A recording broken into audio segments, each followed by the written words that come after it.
The knife is not used to me yet. The wound is not deep enough yet. I sit here grinding my heart to dust. Even the experts now won't be able to win. It's an onslaught by common people, not a dumb mob of great worms. My name is not yet on your lips, and I am not the one to look for lips. These are the lines from the famous Gazal Elgar by poet Suresh Bhat. Today, in the 91st episode of Granthyatra, we are going to discuss his collection of poetry titled Elgar or Onslaught. A warm welcome to all the viewers. Suresh Bhat was born in the year 1932 in Amravati. Bhat was introduced to poetry at a young age as his physician father and his mother were both fond of poetry. While Bhat was in school, he also developed an interest in music and took lessons in classical music. He could sing and play the flute with great skill. He was also passionate about bodybuilding. As a young man, Bhat worked in dailies such as Tarun Bharat and Lok Satta as a reporter. He was the editor of the weekly Bahumat for a few years. After completing his graduation in 1955, Bhat devoted his life to teaching. At the same time, he continued to write poetry. His collections such as Rupagandha, Ranga माझा वेगळा, Zanjavad, Saptarang became quite famous. His book Elgar was published in 1983.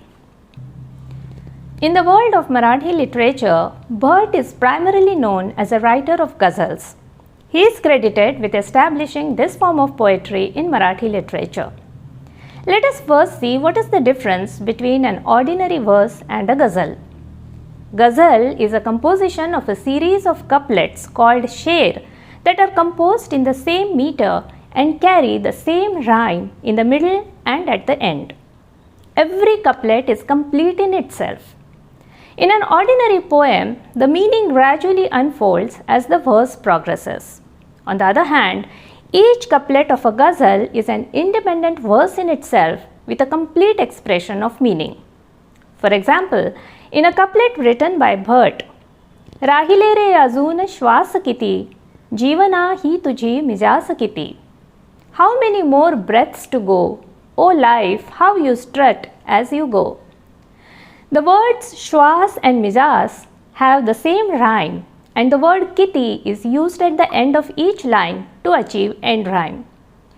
The first line of a couplet or sher introduces the topic that the poet wishes to narrate, whereas the second line is a powerful and effective conclusion of the topic or emotion introduced in the first line.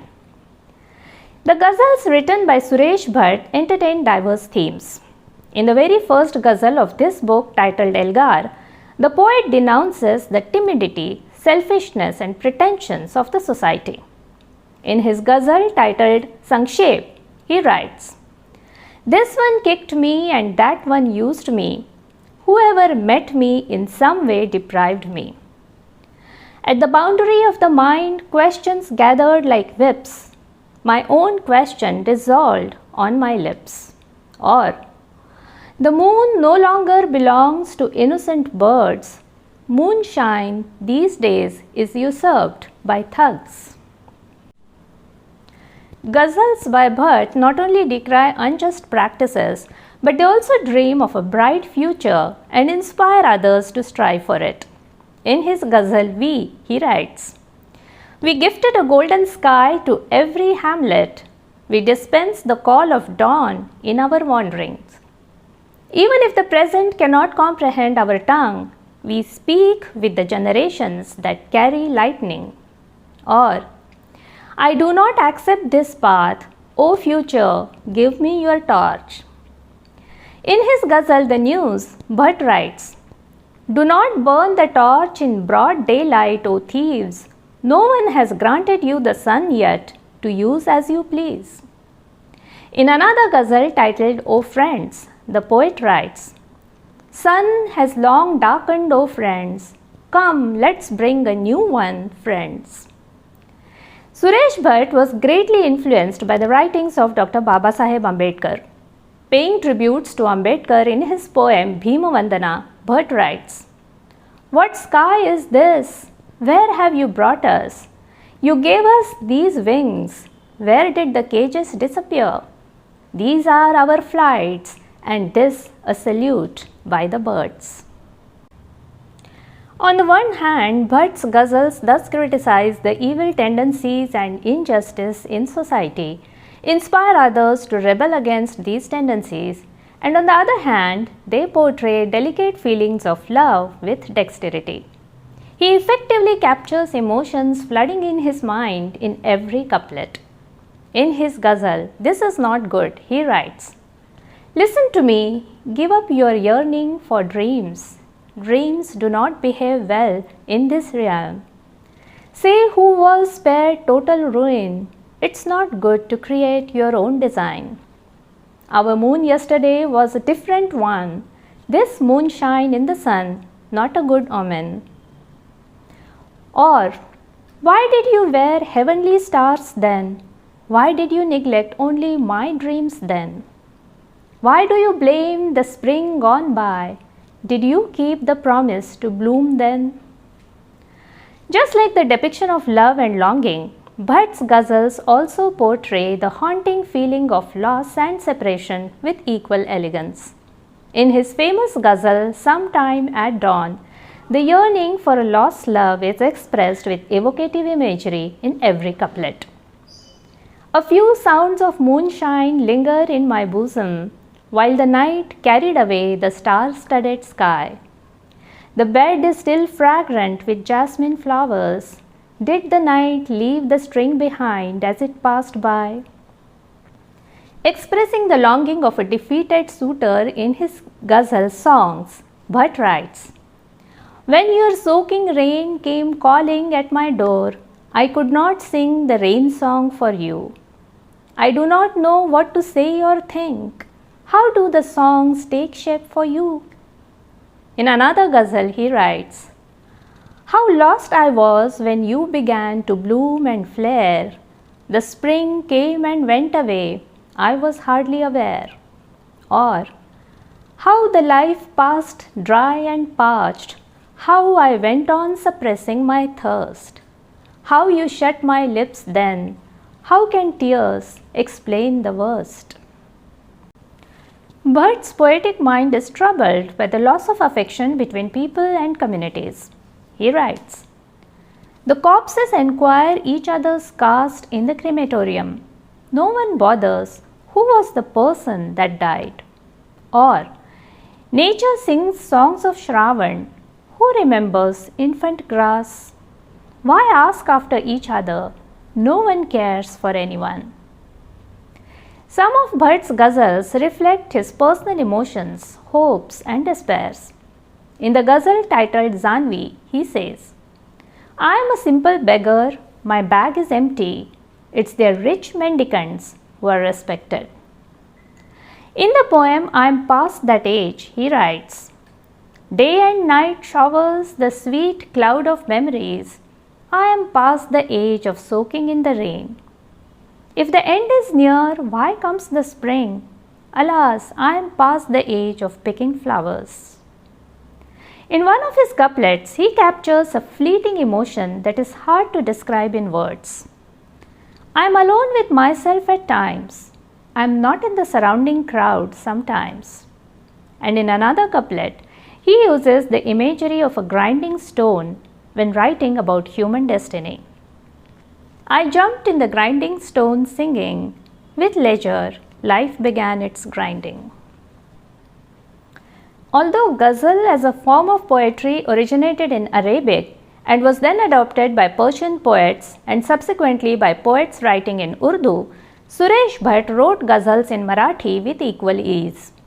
To the critics who accused him of imitating the Urdu poets, he answered through a couplet, "I eat the cream of the milk of Marathi, why should I beg at others' doors?" In the preface to this book, Bhat has said that ghazal as a form of poetry doesn't belong to any one particular language. If the poet writing the ghazal is a good poet, and if he has a command over his language, ghazal can be written successfully in any language. To tell us more about The Gazals of this perceptive poet, we have with us today Professor Avinash Sangolekar, who has extensively studied this form of poetry.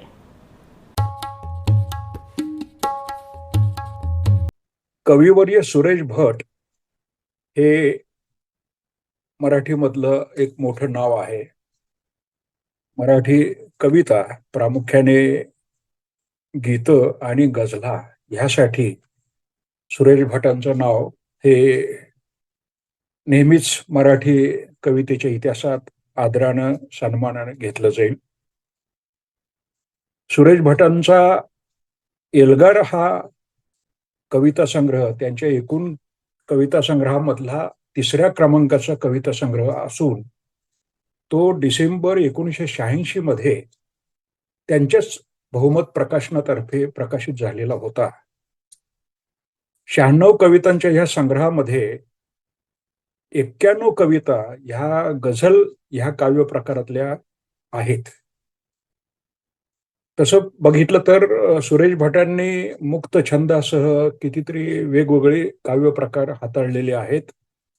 परंतु त्यांच्या पहिल्या काव्यसंग्रहाकडून आपण वाटचाल करत बघितलं तर त्यांच्या या काव्यसंग्रहामधल्या कवितांमध्ये गझलांची संख्या ही उत्तरोत्तर वाढत गेलेली दिसते आणि एल्गार ह्या त्यांच्या 3ऱ्या काव्यसंग्रहामध्ये तर एकूण कवितांपैकी 91 कविता या गझल काव्य प्रकारातल्या आहेत. म्हणजे ते गीतकार आणि गझलकार म्हणूनच अधिक ओळखले जाऊ लागले. एल्गार हा त्यांचा जो काव्यसंग्रह आहे या काव्यसंग्रहामध्ये गझलांच्या अनुषंगानं बोलायचं झालं तर प्रेम भावना व्यक्त करणाऱ्या गझला, सामाजिक आशय व्यक्त करणाऱ्या गझला आणि आत्मचिंतनपर गझला अशा 3 गटांमध्ये या गझलांचं वर्गीकरण आपण करू शकतो. आणि या गझलांच्या मधल्या प्रेम भावनेचं चित्रण ह्याविषयी सांगायचं तर असं म्हणता येतं की प्रेम कविता म्हटलं की ठराविक गोष्टी येणारच अशी एक सर्वसाधारण समजूत आपल्याकडे दिसून येते. भटांच्या एल्गार मधल्या प्रेमविषयक गझलांमध्ये मात्र अशा प्रकारचा ठराविकपणा फारसा आढळत नाही. ह्या प्रेमविषयक गझलांमध्ये वापरलेल्या ज्या प्रतिमा आहेत त्या अस्सल मराठमोळ्या अशा प्रतिमा आहेत. म्हणजे खऱ्या अर्थानं मराठी गझलेला मराठी पण सुरेश भटांनी दिलेला आहे. आणि यातल्या प्रतिमा सुद्धा उदाहरणादाखल सांगता येतील. मनाची वेस, फुलांची दिंडी, स्वप्नांचा चिरेबंदी वाडा अशा प्रकारच्या खास मराठमोळ्या प्रतिमा त्यांनी आपल्या गझलांमधून वापरलेल्या आहेत. केवळ प्रेम भावना व्यक्त करणाऱ्या गझलांमधूनच अशा प्रकारच्या प्रतिमा वापरलेल्या आहेत असं नाही, तर सामाजिक आशयाच्या गझलांमध्ये, आत्मचिंतनपर गझलांमध्ये अशा प्रतिमा आपल्याला खूप आढळतात. त्यांच्या सामाजिक आशयांच्या गझला पाहिल्या तर असं लक्षात येतं की उच्च वर्णीय, उच्च भ्रूवर्ग, उंची नोकऱ्यांवर असणारे विद्वान, सत्ता हा केंद्रबिंदू मांडणारे राजकारणी, कृती न करता नुसते बोलत राहणारे तथाकथित क्रांतिकारक किंवा तथाकथित समाजसुधारक, स्वतःचं संतत्व हरवून बसलेले तथाकथित संत, ह्या समाजातल्या जबाबदार म्हटल्या जात असलेल्या लोकांचा ढोंगीपणा हा सुरेश भटांनी आपल्या सामाजिक आशयाच्या गझलांमधून कधी सरळ साध्या आणि थेट पद्धतीनं व्यक्त केलेला आहे, तर कधी उपरोध उपहासाच्या पद्धतीनं व्यक्त केलेला आहे.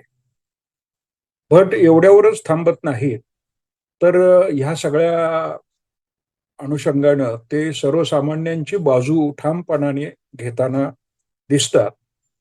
एल्गारमध्ये आत्मचिंतनपर गझला सुद्धा मोठ्या प्रमाणात आपल्याला भेटतात. आणि आत्मचिंतनपर गझलांमध्ये आपल्याला असं दिसतं की स्वतः आपण आणि आपल्या आजूबाजूचे लोक यांच्यामधला परस्पर संबंध ते अशा गझलांमधून शब्दबद्ध करण्याचा प्रयत्न करताना आढळतात. आणि एल्गार म्हणजे अगदी निकराचा संघर्ष, ज्याला आपण शेवटची लढाई म्हणतो, तशा प्रकारची शेवटची लढाई त्यांनी ही जणू काही समाजाविरुद्ध पुकारलेली आढळते. आणि विशेषतः सामाजिक आशय व्यक्त करणाऱ्या गझलांमध्ये हे ते ह्या सगळ्या लढाईमध्ये सर्वसामान्यांची बाजू ठामपणाने घेताना दिसतात. आणि जे स्वतःला उच्चभ्रू, उच्चवर्गीय, उच्चवर्णीय किंवा असे जे काही वर्चस्व गाजवत आलेले जे लोक आहेत, अशांच्या समोर ते ठामपणे उभे राहतात. आणि बऱ्याचदा त्यांचा जो मुखवटा आहे, तो मुखवटा सुद्धा टाराटारा फाडायला ते मागं पुढं पाहत नाही. आणि सुरेश भट इथं पहिल्या दोन त्यांच्या काव्यसंग्रहांच्या तुलनेत अधिक पुढे गेलेले, अधिक प्रगल्भ झालेले आणि अधिक मोठे होत चाललेले असे आढळतात. एवढ्यावरूनच एल्गार या काव्यसंग्रहाची महती आपल्या लक्षात येऊ शकते. धन्यवाद.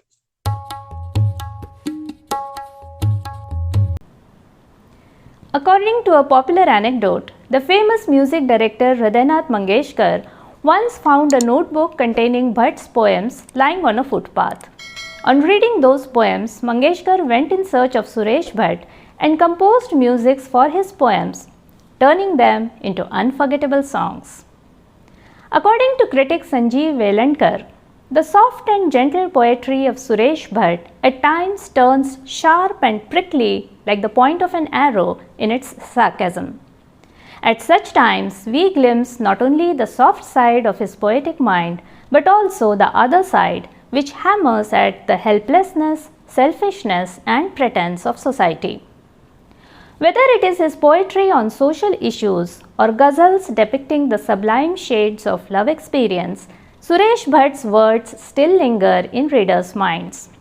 To describe it in his own words, "It's been ages since my pyre extinguished, some embers still burn unhindered."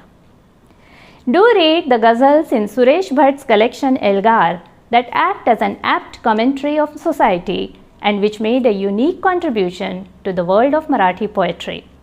We shall meet in the next episode of Granthyatra to discuss a novel that describes a burning reality. Until then, keep reading.